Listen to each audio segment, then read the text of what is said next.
আসসালামু আলাইকুম, রাফিজাস কিচেনে স্বাগতম। এতে চলে আসলাম আপনাদের সাথে মজাদার চিলি চিকেন নিয়ে।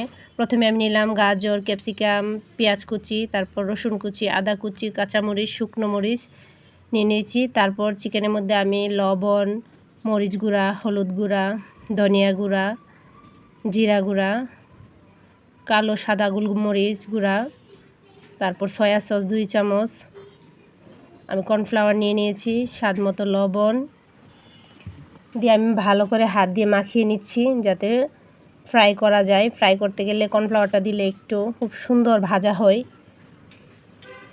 আর একটু ক্রিস্পি ক্রিস্পি থাকে, সেই জন্য আমি কর্নফ্লাওয়ার দিয়ে নিয়েছি। আপনারা চাইলে আটাও নিতে পারেন। তারপর এভাবে আমি সময় নিয়ে হাতে ভালো করে মাখিয়ে নিয়েছি। তারপর আমি একটা চুলার মধ্যে একটা কড়াই বসিয়ে দিলাম, দিয়ে আমি তেল গরম করে নিচ্ছি। আমি গরম তেলের মধ্যে একে একে আমি চিকেনগুলো দিয়ে দিলাম, দিয়ে একটু সময় নিয়ে ভাজতে হবে। ভাজাটা সুন্দর হলে আপনার চিলি চিকেনটা অনেক মজাদার হয়। এতটা শক্তও করা যাবে না, আবার এত নরমও থাকা যাবে না, ওই রকমভাবে ভেজে নিতে হবে। তারপর আমি নাড়াচাড়া করে নিচ্ছি যাতে এক সাইড হয়ে গেছে আরেক সাইড সুন্দর করে হয়ে যায়। তারপর আমার ভাজা হয়ে গেছে, আমি এখন উঠিয়ে নেব। তারপর এদিকে একটা প্যানের মধ্যে তেল দিয়ে দিলাম, দিয়ে আমি 2টা শুকনো মরিচ, রসুন কুচি দিয়ে প্রথমে একটু নাড়াচাড়া করে ভাজা ভাজা করে নিলাম। তারপরে আদা কুচি দিয়ে আবার নাড়াচাড়া করে নিলাম,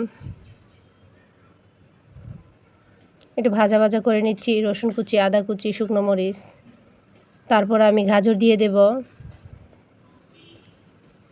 তারপর ক্যাপসিকাম দিয়ে আমি একটু ভাজা ভাজা করে নেব 2-3 মিনিটের মতো, এরকমভাবে ভাজা ভাজা করে নিচ্ছি। তারপর পেঁয়াজ কুচি দিয়ে দেব,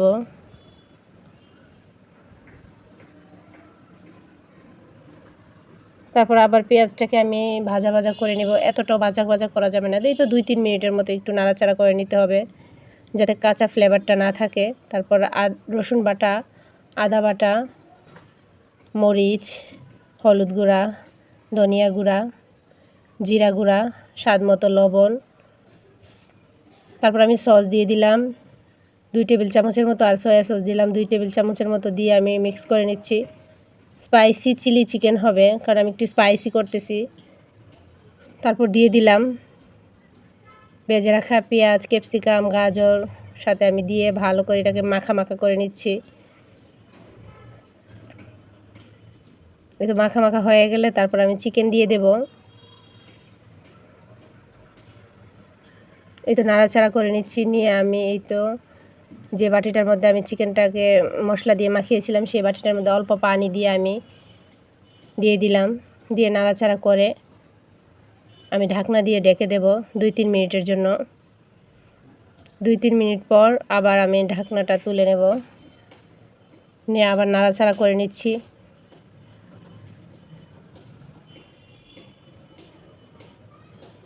তারপর আবার ঢাকনা দিয়ে আমি ঢেকে দিয়েছিলাম, তো ঢাকনা উঠিয়ে আমি নাড়াচাড়া করে নিচ্ছি।